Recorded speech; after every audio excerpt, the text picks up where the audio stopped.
Praise the lord. యేసు రక్తమే జయము. మన రక్షకుడు మన విమోచకుడైన యేసుక్రీస్తు పరిశుద్ధ నామములో అందరికీ వందనాలు. చిన్న ప్రార్థన ద్వారా ఉదయకాల వాక్యదానం చేసుకుందాము. పరిశుద్ధుడ మహాగణుడు అని దేవ యేసయ్య, సర్వాధికారి అయిన మీకే వేలాది వందనములు, కృతజ్ఞత, స్తుతి, స్తోత్రం చెల్లించుకుంటాను దేవ ఉదయకాలం ప్రభు వాక్య భాగం ధ్యానిస్తుండగా వాక్య భాగం మాకు అర్థమట్లు సహాయం చేసి మీ కృపలో బలపరిచి మీకు మాదిరిగా మమ్మల్ని నడిపించి మీ జీవితంలో మా జీవితంలో జరిగించమని ఈ చిన్న ప్రార్థన యేసుక్రీస్తు పరిశుద్ధ నామములో అడిగి వేడుకుంటున్నాను తండ్రి. ఆమేన్.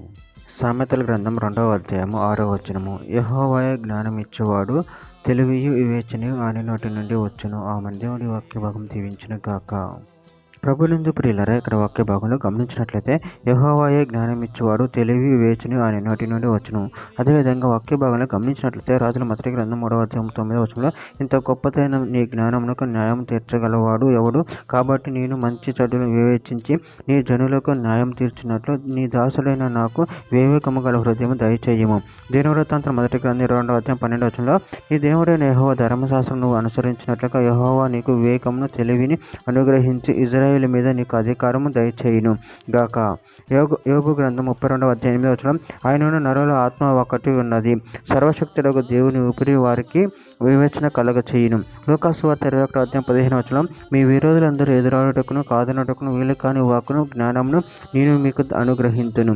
యాకోబు రాసిన పత్రిక 1వ అధ్యాయం 5వ వచనం, మీలో ఎవరికైనా జ్ఞానం కదువుగా ఉన్న ఎడల అతడు దేవుని అడగవలను, అప్పుడు అది అతనికి అనుగ్రహింపబడును. ఆయన ఎవరిని గద్దింపక అందరికి ధారాళముగా దయచేయువాడు. యాకోబు రాసిన పత్రిక 1వ అధ్యాయం 17వ వచనం, శ్రేష్టమైన ప్రతివి సంపూర్ణ ప్రతివారమున పరసంబంధమైనది జ్యోతిర్మయుడగు తండ్రి యొద్ద నుండి వచ్చును.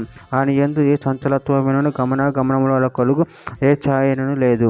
సామెతల గ్రంథం 6వ అధ్యాయం 23వ వచనం, ఆజ్ఞ దీపముగాను ఉపదేశము వెలుగుగాను ఉండును, శిక్షార్థమైన గద్దింపుల జీవ మార్గములు. కీర్తన గ్రంథం 119వ అధ్యాయం 34వ వచనం, నీ ధర్మశాస్త్రం అనుసరించుటకు నాకు బుద్ధి దయచేయుము, అప్పుడు నా పూర్ణ హృదయంతో నేను దాని ప్రకారం నడుచుకొందును. చివరిగా ఒక మాట, యాకోబు రాసిన పత్రిక 3వ అధ్యాయం 17వ వచనం, అయితే పైనుండి వచ్చే జ్ఞానం మొట్టమొదట పవిత్రమైనది, తర్వాత సమాధానకరమైనది, మృదుమైనది, సులభముగా లోబడినది, కనికరంతోనూ మంచి ఫలములతోనూ నిండుకొని ఉన్నది, పక్షపాతమైన వేషధారణ లేనిదై ఉన్నది. ఆమె దేవుడి వాక్య భాగం దీవించిన కాక. చిన్న ప్రార్థన చేసుకుందాము. పరిశుద్ధుడ మహాగణుడు అయిన దేవయేసయ్య, మీరు ఇచ్చిన వాక్యదానాన్ని బట్టి కృతజ్ఞతలు చెల్లించుకుంటాను తండ్రి. నేను మీరే జ్ఞానమును తెలివిని వివేచనిచ్చేవారు తండ్రి.